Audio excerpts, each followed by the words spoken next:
Hello, everyone. My name is Beata Jaworczyk, and I am the director of the CEPR's International Trade and Regional Economics Program.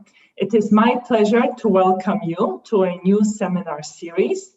This seminar series is about globalization. It's about recent research results, but it's also about policy implications. And this seminar series is organized jointly by the CEPR and Brookings, represented by Denny Bahar, Catherine Thomas from the LSE, and Kasper Wrolik from the German Development Institute. And today it's our great pleasure to have the inaugural lecture, which will be moderated by Kasper. So Kasper, the floor is yours. Yeah, so thank you for the introduction. Before I introduce our today's speaker, I would like to say a bit about our seminar series. So we started this seminar series really to encourage the exchange of and discussion of empirical research on trade and investment. And the seminar series differs a bit from the traditional academic seminar in that we don't focus necessarily on methodology and academic exchange, but really want to promote the translation of academic findings into policy. And so basically we see this as an opportunity for mutual learning where researchers learn about urgent policy questions and policymakers can learn about what is methodologically feasible. And so within this seminar series, we really aim for academic researchers to share their innovative empirical work and policy insights. So instead of that, we focus on papers, we invite presenters to present on a particular topic and present their accumulated and broader research findings and agenda. So the event is structured as follows. We'll start with a 40-minute presentation and then afterwards have a 20-minute Q&A. If you want to ask a question, you can do this in the Q&A section. And during the presentation, we'll pass that on to the speaker at a suitable time. Then after the presentation, we still have these 20 minutes to take up any questions that are left in the Q&A. So I'm very happy to introduce today's speaker, Denny Roderick from Harvard University and also affiliated at the CEPR, who's presenting on the future of economic development strategies. I don't think Denny really needs an introduction. Most of you will be very familiar with his work. Denny has written about globalization for many years already, has discussed many of its benefits as well as its drawbacks. And I think we could not have a more appropriate speaker to kick off our seminar series. So without further ado, Denny, the floor is yours. Thank you. Thank you very much, Kasper. Thank you, Beata. Thank you to all the research institutes that are involved in launching this lecture series. Let me see if I can put up my slides. I noticed that the title is somewhat different than the lecture title, but not hugely so. So we're obviously going through a turbulent and a very uncertain period due to the pandemic, and I think the medium to longer term implications of the pandemic, both for globalization and for development in general, are highly uncertain. My suspicion is that low-income countries will have longer term scars from the pandemic and will not be able to recover nearly as rapidly as many of the more advanced countries, which were perhaps paradoxically hit harder in the early stages of the crisis. But I think that the main argument that I want to make is that the pandemic in many ways exacerbates and deepens existing problems that were already evident in the data, in actual trends. And to summarize it in two lines, I would basically say that already we knew that our existing model of globalization and also our existing model of development strategy were in some sense both unsustainable. I'm going to be focusing mostly on the latter today, that is focusing on development strategies and not have much to say about hyperglobalization per se. But there's of course a connection insofar as the favored model of development has been one of essentially growth through integration in the global economy, using export-oriented industrialization as a key vehicle for achieving very rapid growth and productivity improvement. And I believe that model had already been running out of steam. And in that sense, I think COVID largely reinforces a pre-existing trend. I think a change in course was inevitable, and I think we're really very much in need of alternative strategies and policies. For my own thinking, I have a clearer sense of what a healthier alternative to hyperglobalization might be than what the alternative strategies to export-oriented integration into the global economy, sort of standard conventional model of economic growth would be. So I think alternatives are harder to find for development policy. So I'm not going to come up with very concrete suggestions, but I will make some broad directional recommendations. But I really need to explain where I'm coming from and why I think that this extremely powerful and time-tested model of economic development was already running out of steam, and why I don't think it's going to be viable in the years to come. So a lot of what I'm going to be talking about really is about interpreting the recent past. And because I think understanding what happened in the recent past is important as we launch into thinking about what the near future should look like. Now, we know that prior to the pandemic, actually things looked pretty well in terms of overall economic growth. That since the 1990s, actually, not just the Asian countries, but many countries in Latin America, as well as low-income Africa, had been experiencing relatively rapid growth.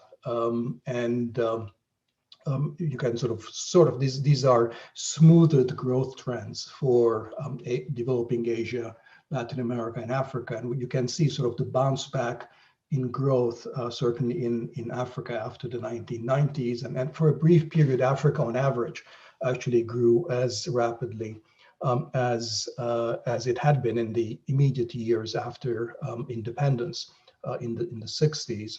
And so that looked all very good, but you can already sort of see here that the growth rates in developing world had begun to turn down. And I think this is related to the question of the unsustainability of the growth model that was propelling growth in not in East Asia so much, but I think much more in Latin America and Africa, and I'll talk about. And so there were, a series of what one might call significant growth accelerations in the developing world, both in the middle-income countries in Latin America, but much more so, much more importantly, and essentially my focus today, sort of low-income countries, or sort of the sub-Saharan African countries. You can see Ethiopia and Rwanda are well-known cases of relatively rapid growth, and they're important because these were obviously countries where growth did not rely on natural resources and the commodity super cycle that really propelled many countries' growth in the period before the pandemic. These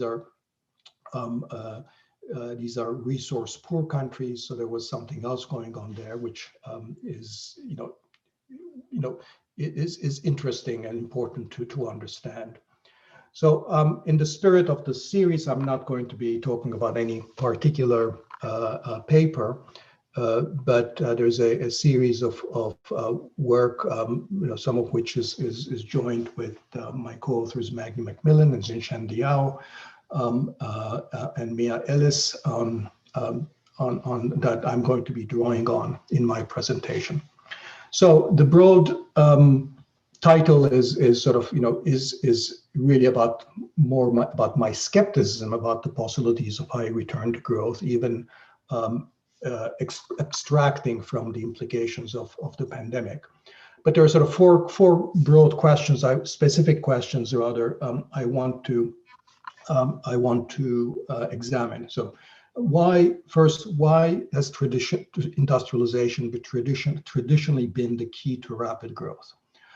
Second, what was behind these recent growth accelerations before the pre-pandemic? Because it was not by and large industrialization. So we need to understand that. Third, why is it that industrialization is not playing a stronger role in low-income countries today, Sub-Saharan Africa in particular? And fourth, in light of the answers that I'll provide to the first three questions, what are the possibilities for growth? What will drive growth in the future, if not industrialization? So, I mean, we already know that except for a handful of relatively small resource-rich countries, most countries that have grown rapidly and sustainably have done so on the back of very rapid industrialization. This is true not only, of course, from the East Asian tigers and then China after the 1980s. It was true for countries like for Japan in the 1950s and 60s, for some of the European countries in the periphery of Western Europe, such as Italy and Spain, and what was then Yugoslavia, that rather rapidly. It was also obviously true of the very first experience of modern economic growth, which came out of the Industrial Revolution, appropriately named Britain and all the other countries that whether it's North America and Western Europe. I think a clue to the important role that manufacturing or industrialization plays is from a property of formal organized manufacturing that I've highlighted in a paper a few years back on unconditional convergence. Unconditional convergence means that basically if you are the further you are from the productivity frontier, in other words, the lower the productivity with which you start, the more rapidly will productivity grow. And when we say it's unconditional productivity convergence, we mean that actually this will happen regardless of how lousy your policies are, how disadvantageous your geographical or logical conditions might be, how lousy your institutions and governance might be. And that's a very powerful, then it suggests that in fact, manufacturing is a very powerful productivity escalator. And these charts that come from that paper suggest that in fact this unconditional convergence is not only a feature of organized formal manufacturing, it's also relatively rapid with this sort of beta coefficient of about 3% per year. And unlike the other parts of the economy historically, that have not shown unconditional convergence, manufacturing does exhibit condition. So that means that if you start out relatively low, there's something about the technology that allows you to increase productivity and converge to the frontier. So I think that sort of the first key point about what has made manufacturing special during the course of economic growth is this process of that there is something special about the productivity dynamics, which technically, using the technical jargon, the presence of unconditional productivity convergence. But that's not the only thing. Second, the fact that manufacturing is tradable means that essentially countries that start out producing manufacturing don't face a demand constraint because they can always export. There is an outlet. So the size of the manufacturing you can build, and typically, of course, countries are not developing manufacturing all over across all the sectors. They're doing garments, toys, wigs, a few simple manufacturers. If they were limited to the domestic market, which, because it's a low-income country, it's a low market, there's only so much you could develop these industries. But if you can actually export them, as all of these successful cases of industrialization did, then you're essentially there is no constraints on the demand side. So what that means is that a narrow range of manufacturing can take you very long, because there is always a surplus. You can always export the surplus. So just as there is no constraint on the demand side, for most developing countries, traditionally, there has also not been a constraint on the supply side. That is that because manufacturing has been typically and traditionally very labor intensive and intensive in low skilled labor, and that's the one resource that developing countries or low-income countries are actually abundant in. There's potentially, it takes a while for you to start running out of, unskilled labor, because you can draw them in from the countryside, from traditional agriculture, from informal petty services. So there's very little supply side constraint either. So you put those three things together, that the possibilities of productivity convergence, the lack of market size constraints, and the ability to absorb the resource that the economy has a lot of, then manufacturing becomes a very powerful growth engine. And I think that's why historically industrialization has been so important in generating rapid growth. As I'll come back to, it's very hard to think of other parts of the economy which jointly exhibit these three features. Okay, that's part of my source of my pessimism. Now, let me turn to sort of the more recent growth experience, the growth accelerations in the pre-pandemic era. And superficially, those cases look like they may have been somewhat similar. For example, I said earlier that most of them are in fact not based on industrialization, and that is true. Although, as you can see from the right panel here, there were some low-income African countries that have experienced ongoing industrialization. Sort of Ethiopia, employment shares have risen from about,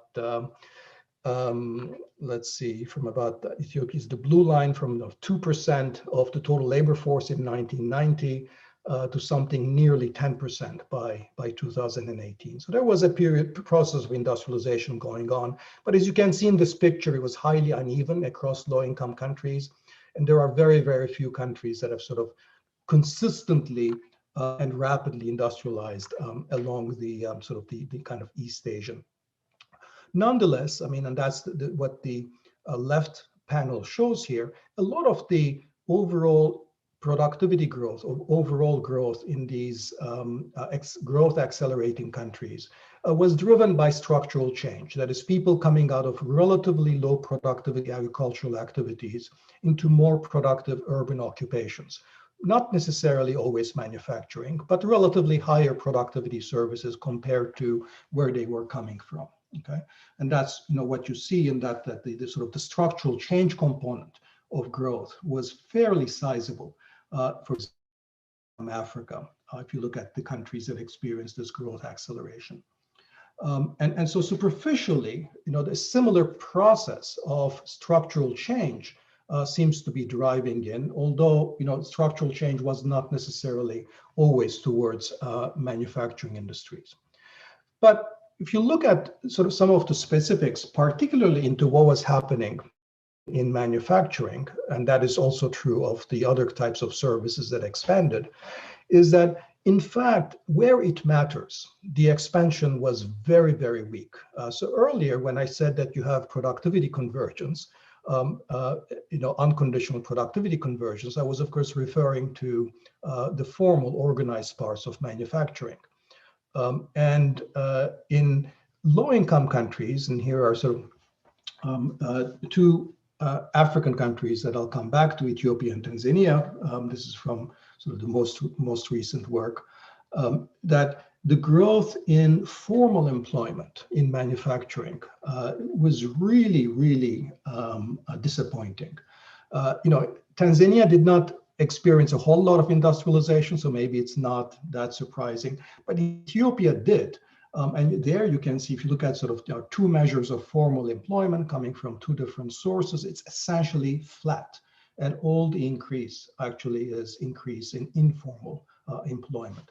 And this is in fact very, very different from the traditional model of growth acceleration, the traditional sort of, the more recent East Asian model, for example. Here are two examples. One is somewhat earlier, Taiwan in the 60s, 70s, and Vietnam in the more recent period. And there you can look at sort of what's been happening in their industrialization model. Essentially, almost all of the increase, very substantially in Taiwan and significantly so in Vietnam, was really driven by the growth of formal employment. This is sort of growth of employment in large establishments, organized large establishments. Okay, so what does that mean? Is sort of if you are traditional growth model is essentially can be characterized in this form that where so to begin with, most workers are in informal activities in agriculture, and growth happens when workers move from the countryside towards organized manufacturing activities. And of course, then there is a second stage of sort of movement into tertiary activities. But what's going on in low-income countries in sub-Saharan Africa and other places really is not that farmers are not leaving the countryside. That is happening. But when they come to urban areas, very few of them end up necessarily in manufacturing, certainly very few in the formal organized part of manufacturing. And most of them really are ending up in petty services. So earlier when I showed you that the contribution of structural change to overall economic productivity growth in the growth accelerating countries was significant, it's really coming largely into this movement into services, which to begin with are still higher productivity than traditional agriculture, and that's where the productivity gains are being reaped from. So how would we think about sort of this model? How would we characterize or think about this? What drove growth in the pre-pandemic period through a mechanism that was other than really industrialization, the traditional industrialization route of East Asia. So in one of the papers that I've mentioned, sort of we sketched out a framework that highlights, that seems to be broadly consistent with the type of macro structural features of these economies, some of which I've already mentioned, that explains how these countries got rapid growth, but also why this growth in the absence of rapid industrialization, coming off of these sort of productivity dynamics of manufacturing, would end up essentially being unsustainable. So the story is that most of these countries' growth really was driven by demand side factors. So if the traditional export-oriented industrialization model is driven off of productivity gains, the convergence machine, the productivity convergence machine in industrialization, the model that I'm going to lay out here is in fact very different because it's driven from the demand side. And the demand side can be triggered because of commodity booms. It can be triggered because of external transfers. It could be because of increases in public spending, such as in Ethiopia was very largely driven, for example, by an increase in public investment. It could be driven from the demand side effects of increases in agricultural productivity and other important phenomena in Ethiopia, or it could be driven simply by kind of an elevated state of animal spirits that increases the propensity to invest, which might be, for example, a story that I sometimes associate with India after the 1980s. And the story is that what that happens is that that in the kind of structural characteristics of these economies, there is a process of induced structural change that amplifies the growth effects of these sort of demand effects. But that structural change is ultimately unsustainable. So let me just maybe say a little bit more about this, just to, this about the mechanics of this process. So the demand-led growth model is, suppose we start with what happens is with a kind of an autonomous increase in investment demand. And there you have the traditional solo neoclassical growth model kinds of factors operating. So increase in investment will increase the capital labor ratio, will increase labor productivity. And what it'll do is it'll generate some growth, at least transitionally towards the steady state in the context of a neoclassical growth model. Now, that gives you growth. It doesn't give you rapid growth. It certainly cannot explain the kind of growth that these growth acceleration countries were having. So we amplify that by sort of adding another story that's also now going to explain how you get the induced structural change, and that adds up to the overall aggregate productivity growth. So the story is that as incomes rise, at the margin, people are consuming more of the urban goods and services. So there is at the margin increased demand for urban services, and that's really what's inducing structural change. And precisely because urban activities have higher labor productivity than agricultural sector, then you will get the induced benefits of structural change. And that's why, as we've seen in the picture that I showed you early, half of the overall productivity growth really comes from structural change. So that's, I think, an important part of why we got rapid growth, as this process of induced structural change from the demand side.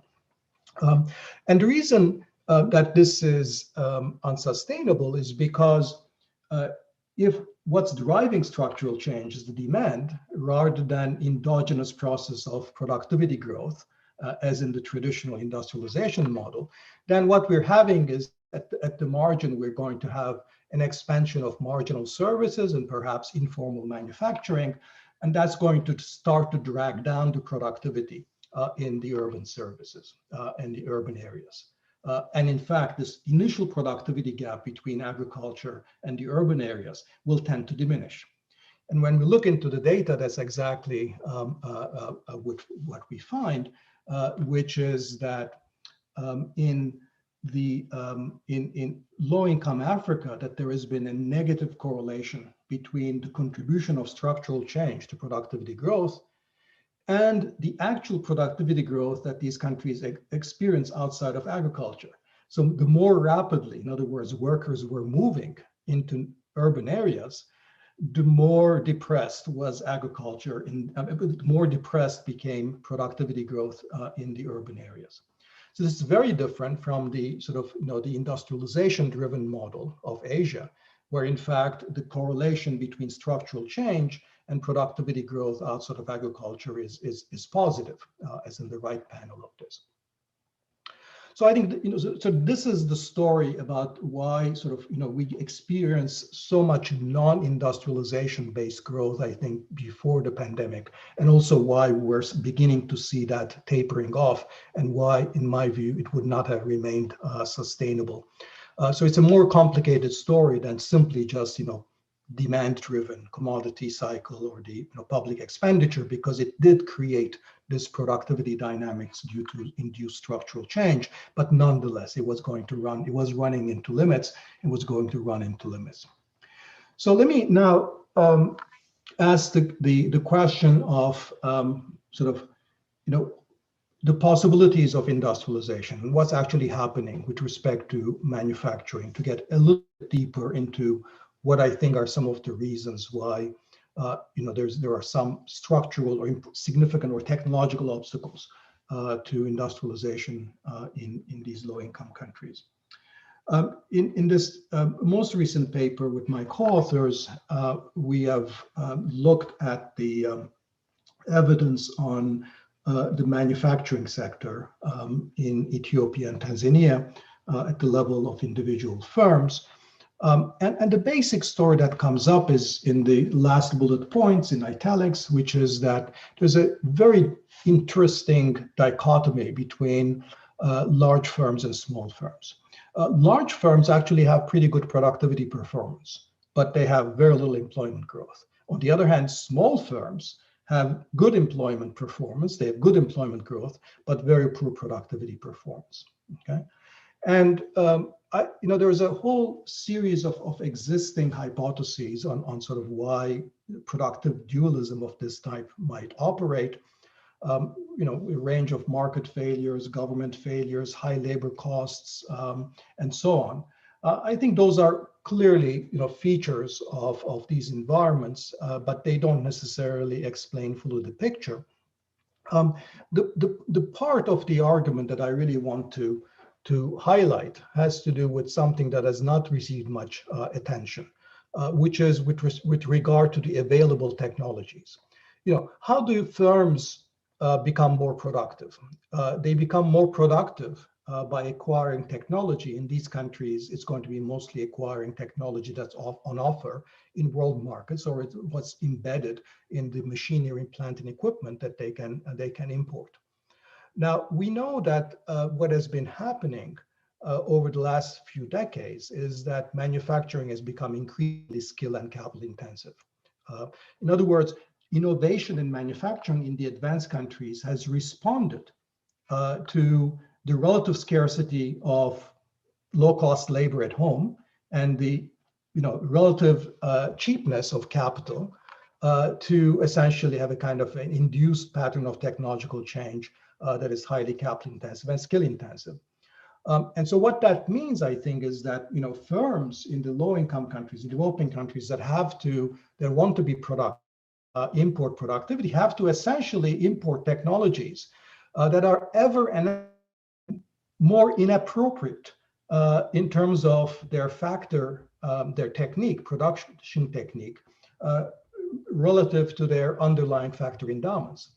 So what we've done in this paper is actually look at capital intensity in manufacturing in Tanzania and Ethiopia, and compare it to a relatively rich country, the Czech Republic. That's a major producer of manufacturing. And what's striking is really that, particularly with respect to the large firms in Ethiopia and Tanzania, they are almost as, or in the case of Tanzania, more capital intensive than firms in the Czech Republic, even though the overall capital labor endowment in these African countries is 1/10 or less than the capital labor endowment in Czechia. Furthermore, you can sort of look at it by size of firms, by whether they're exporting, whether they're foreign owned or not, and most importantly, you can look at by type of sector. And one of the surprises actually is that the sectors like textiles and wearing apparel that we think are normally sort of more labor intensive, we don't necessarily find that firms there are less capital intensive than in other parts of the economy. So there's and then when we look over time, we find that in recent years, actually, there has been a significant increase in the capital intensity of manufacturing that outpaces the increase in the capital deepening in the economy as a whole. So the key points here is that the use of capital, especially in the large firms in these countries, the more productive firms, is really much higher than would be expected based on the relative labor abundance and the very low income levels of these countries. That even traditional labor-intensive textiles and clothing firms do not exhibit significantly lower capital labor ratios than other manufacturing, and then that capital labor ratios have increased rather rapidly. So I think this is related to these ongoing trends in technology that I've mentioned on global markets, that we know that the employment generating capacity of manufacturing has been shrinking globally, really sort of like on a continuous trend line since the 1960s, so that it's effectively by the 2000s, controlling for income and demographic factors, manufacturing in the 2000s would absorb 12 percentage points less of the employment of the labor force compared to the 1950s. if you look at countries that are not major manufacturing exporters. We also know that this change in employment generating capacity has been focused almost exclusively at the low end of the skill distribution. That is really the low skill labor that has gone missing in the use of inputs in manufacturing. And of course, that really hurts the countries that are abundant in low skill particularly. And that's, I think, where, effectively what's been happening is that low-income countries have been losing comparative advantage in the kinds of goods that normally we think they should have a comparative advantage in. So in terms of employment particularly, what this means is that essentially if the only way firms can become more productive, and this comes from a very simple partial equilibrium model where firms have a choice to become more productive, to compete on world markets, but the only way they can become more productive is by upgrading their technology to a much more capital-intensive technique. And therefore, what happens is essentially is a kind of triple whammy as a consequence of this. That is that first, there is a direct loss in comparative advantage, as I mentioned, and this means that everything else being the same, the manufacturing output and employment will be less. Second, that there is additional loss due to the shift in technique, so that holding output constant, the employment that you will generate will be much less given the increased labor intensity, the reduced labor intensity of production. And third, that over time, there's also a kind of a reduction in the elasticity of the employment with respect to positive shocks, because you're now operating with a much more capital-intensive technique, at least the large productive firms. So if whatever reason their profitability increases, as they expand, they're much more likely to hit constraints because, at the margin, they have to use more skilled labor, more capital, which is scarce in the home economy. So there is that the employment elasticity to positive shocks essentially becomes lower.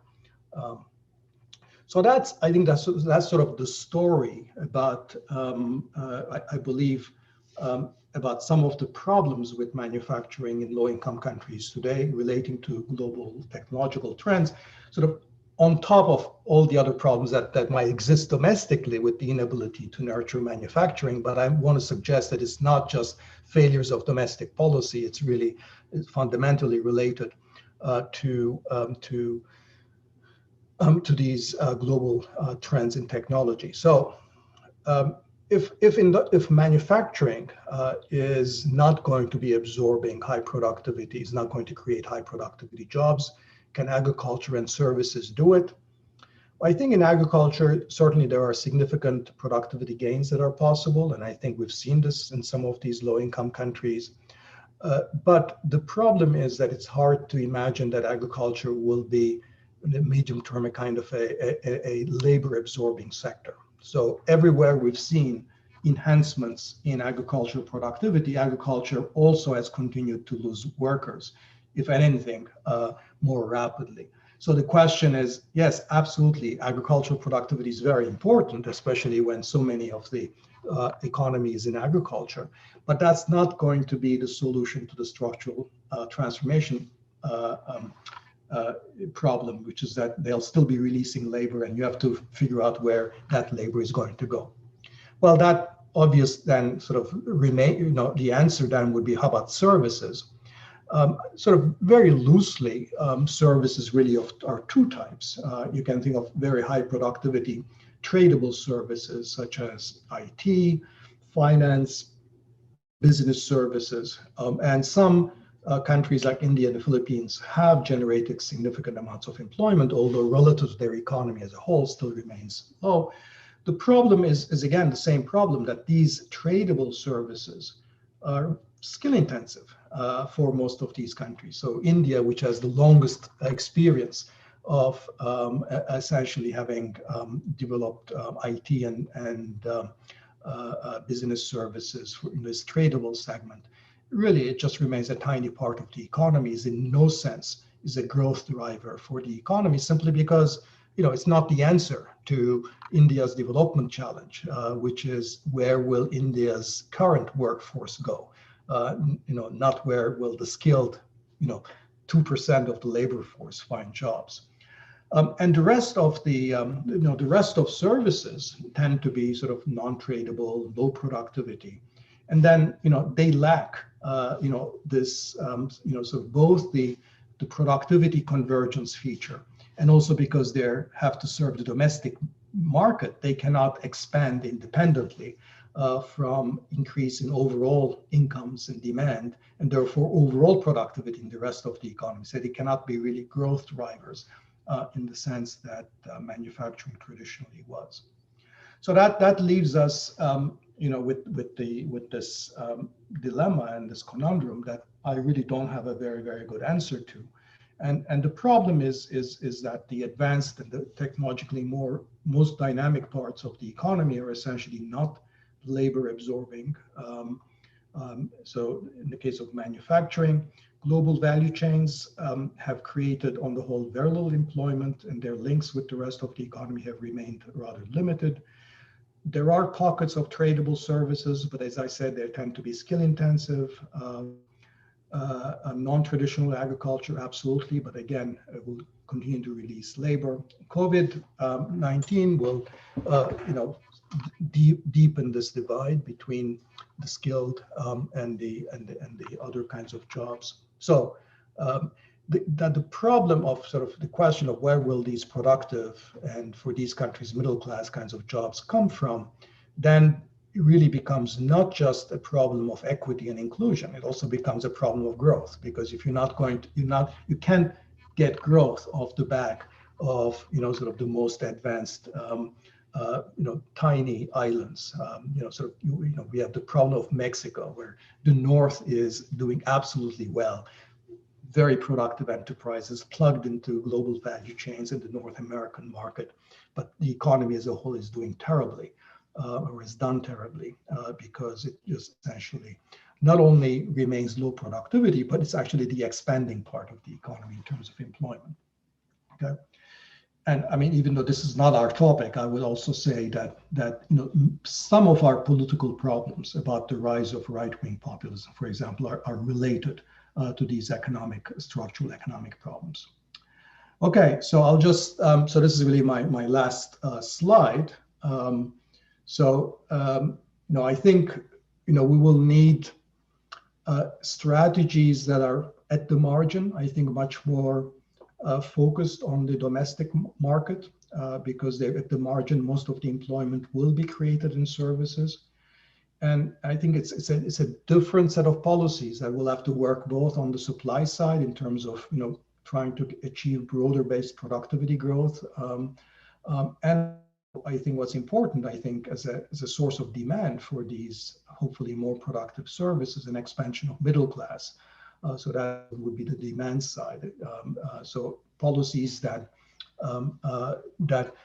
create greater equity, not just by sort of fighting poverty, but also are targeted at the middle class in terms of expanding the home market, might be sort of the demand side component of these types of policies. I think there's some role for what I put in quotation marks here, industrial policies. It's in quotation because clearly it has to go beyond manufacturing. It has to be much less top down. So I'm not really talking about the traditional East Asian type of industrial policy, but I think there has to be active strategies for productive upgrading and for linking existing firms, manufacturing or otherwise, that are highly productive to the rest of the economy through their supply chains and enhancing domestic supply chains and backward integration. But against the background of all of that, I fear that kind of sustained growth miracles that we've seen in East Asia, and then that would seem that we were seeing in some of the low-income countries before the pandemic, might really be a thing of the past, that we might have to resign ourselves with. Quite actually, acceptable if they can be sustained long-term growth rates of 3% per capita, not 5 to 6%, which was increasingly sort of many countries' expectation on the basis of pre-pandemic performance, or looking at East Asia as an example. So that might be a more realistic objective, which in turn I think means that policymakers and politicians have to prepare their publics for that in terms of appropriate level of expectations. So happy to go into greater detail on any of what I've just talked about. So let me just stop here. Thank you, Danny, for the very interesting presentation.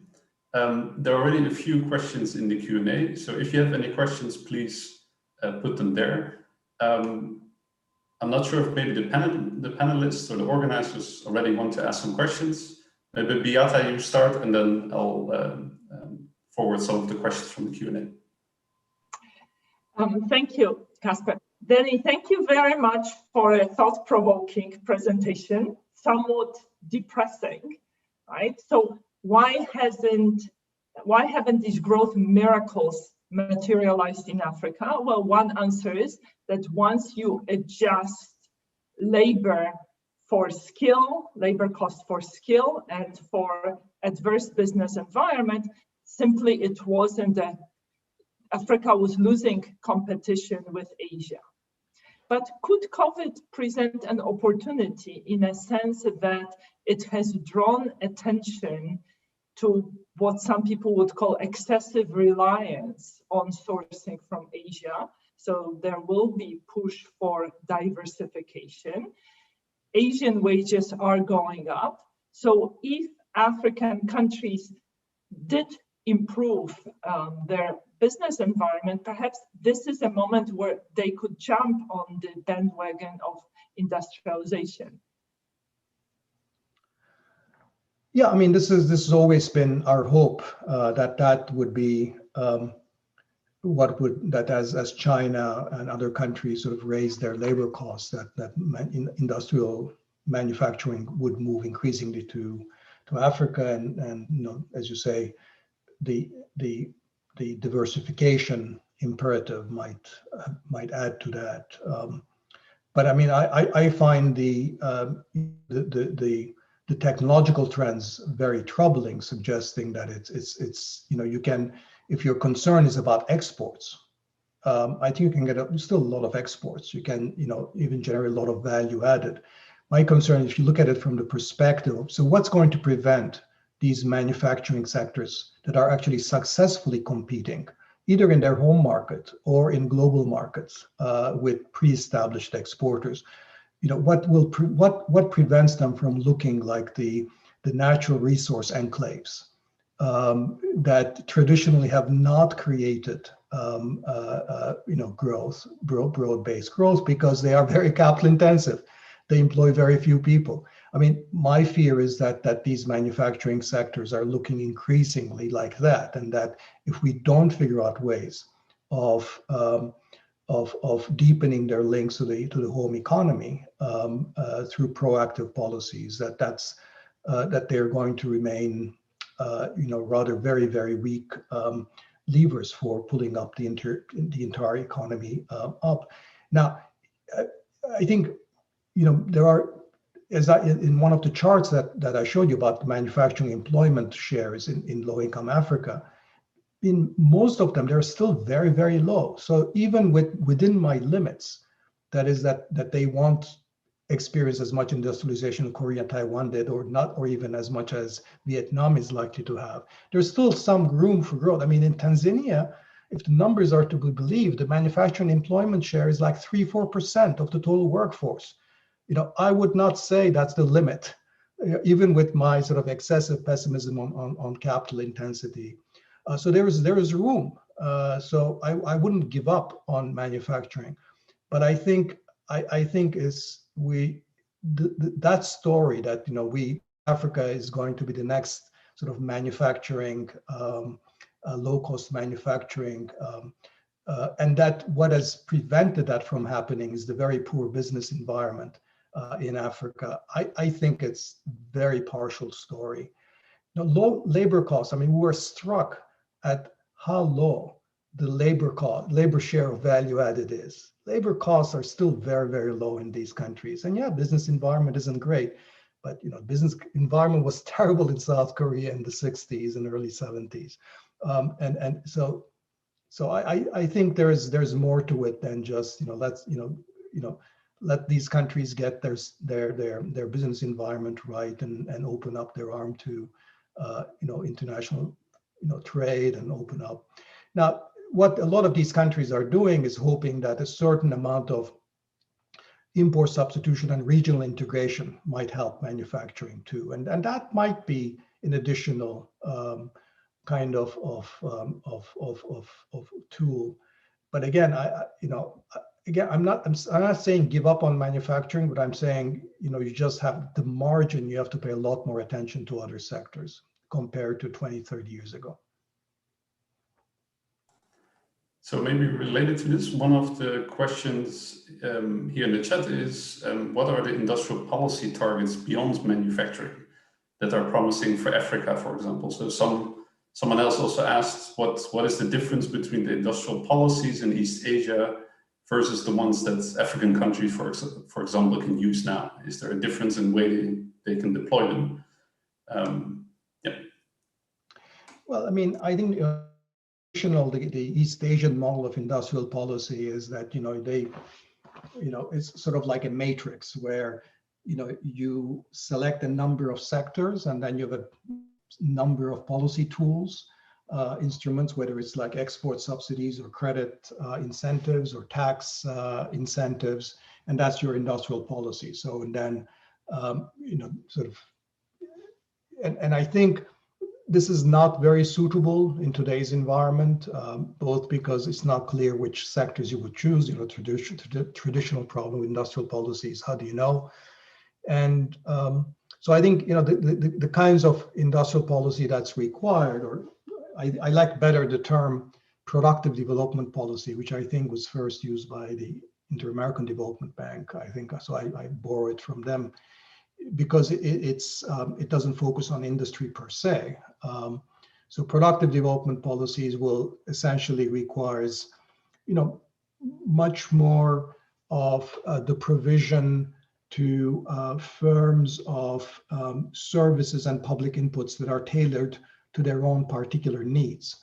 So in some cases, it might be credit assistance, but in other cases, it might be marketing assistance, or it could be help with technology. It could be help with training a workforce. It could be with relaxing some zoning requirement that prevents them. So it requires a kind of a ongoing collaboration, sort of iterative relationship with firms, understanding what their needs are and relaxing constraints.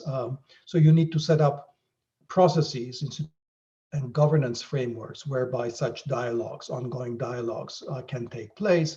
They might look like sectoral roundtables. They might look like business supplier forums. They can be a whole range, and many of them won't even be run from the center. They might be very local initiative run by municipalities or by local by states if you have a federal system. So it's a very different a conception of industrial service in industrial policy. Now, where will these non-manu areas come? From all over, and I think a lot. It could be in many of these countries increasingly. Areas like health services will be growing certainly. That in education provides huge sources of employment potential. Transportation services, sort of Uber-like services, where there is the challenge of ensuring that the kinds of jobs that are created are, satisfy sort of minimal standards and are not purely precarious. That sort of requires the government precisely to engage with the provider of these services, and often with civil society organizations, to define the jobs, to reach out to workers who might not necessarily have been, part of the networks where those to which those jobs were accessible, and setting sort of standards and expectations about both with respect to productivity and working conditions. So it's much harder because it's not, services are all over. So it's no longer, t-shirts, it's no longer men's t-shirts or footwear. And I think that's why it's much harder to do. And I don't think you're going to get the kinds of growth that you could get off the back of these policies when they were done successfully by the East Asian countries. Thanks. Yeah. So I'm just looking at the other organizers. Catherine, Danny, do you want to ask a question? Otherwise, there are a few still in the Q&A. Well, I thank you, Danny. It's great to see you and for this. There's a recent paper that came out by the Center for Global Development on new numbers for unconditional convergence. You probably came across it, and which looks pretty compelling. Starting in the 90s, we do see unconditional convergence, and I was wondering if you can you have any reactions to that. I'd love to know. Yeah, so I think what that paper is capturing is the experience I was talking about, which is the pre-pandemic growth, and I think that's why interpreting that convergence is very important. That's why I spent a lot of time trying to explain that. So if that convergence was based on a kind of sustainable convergence, then I think it would have been a much more optimistic story. But I think it was based on the kind of framework that I just I laid out, and which also I think explains why it was unsustainable. The other thing about that convergence, actually, if you look at the numbers, is extremely low. I think it's the rate of convergence that they get, I think, was 0.3% per year or something. So it's very different from but it is true. I mean, it is true that after the 1990s, there was a period where developing countries, on average, were actually converging to the developed world, and has not been historically the case. And I think sort of in some cases, as in the case of China and Vietnam, perhaps Cambodia, industrialization played an important role, but in the bulk of the countries, it did not. Okay, so let's see. Catherine, you had a question as well, I think. Going to yield to what was in the Q&A. You mentioned labor augmenting technologies. Where do we find them? Where are the sectors where there is particular opportunity? Yeah, so this is a very big question, and I think it shifts our focus from the developing countries to the countries where technology is developed, right? So I think a lot of my thinking and writing these days is about thinking about how the process of innovation and technological change, where it happens, which is largely the advanced countries, can be pushed in directions that are much more labor augmenting rather than labor replacing, and it'll have to be taking place. And this is now we're talking about Europe and the United States and Japan and increasingly China, I guess. And I think we understand that there is this imperative, for example, of the ecological imperative, the climate change imperative. Therefore, we need to invest in green technologies. I think similarly, I understand that we need to invest more in technologies that are more friendly to labor. That the kind of the pattern of technological change we've gotten, which is mostly labor replacing, as in robots or in automation, or AI tools, which are highly complementary to skilled labor as opposed to low skilled labor. They're not destiny. I think those technological trends are responding to incentives. For example, we subsidize machinery equipment, whereas we tax labor. So it's no surprising that firms are incentivized to automate rather than invest in technologies that will require more workers. I think there are examples in a number of different areas. So even that is already happening because, for example, some firms are discovering that labor-friendly technologies might be more profitable, even without the government telling them to. many auto manufacturers are investing now increasingly in smaller scale robots or AI systems, where workers, they're complementary to workers, and give them AI or digital tools where workers can work in producing highly customized production, sort of like real-time tools to provide very customized goods and services. So that's one thing that's happening. And customization is the friend of labor, because it means it actually increases demand for workers, as you can serve narrower segments, targeting needs of particular segments of consumers and particular preferences more narrowly. I think, in health and education, which is again a big sort of absorber of employment, we can think of AI tools and digital tools that are going to, enable lower skill teachers or lower skill, nurses or physicians assistants to do the jobs of more skilled teachers. And so in my own field in education, I mean, we currently have a kind of a winner take all kind of a situation where, we've invested in these tools where, the best economists can address the whole world, and maybe the best teachers can teach, essentially have courses for the entire world. But a lot of education is usually about providing highly specific training according to learning styles, teaching needs of different segments of students. So if we have more AI tools or digital tools, for example, that provide the kinds of ability for less skilled teachers to provide highly customized education according to the needs of individual students with real-time feedback about learning processes and so forth, that would significantly enhance the productivity of education and increase the demand for lower skilled teachers, because you're serving, once again, is customization, serving smaller and smaller groups of students according to their needs. But this is really just the beginning of thinking about these issues. The problem is that the governments have not really internalized this idea that the direction of technological change can be altered, and that we need to give it a direction that is more consistent with our societal needs. Yeah, thanks very much, Danny. I'm afraid we're over time. I mean, this is very interesting, and I think we covered some of the questions in the Q&A. Thank you so much for your time. Thank you, the audience, for participating. And we're looking forward to welcome you next month to our next presentation. Thank you. Thank you.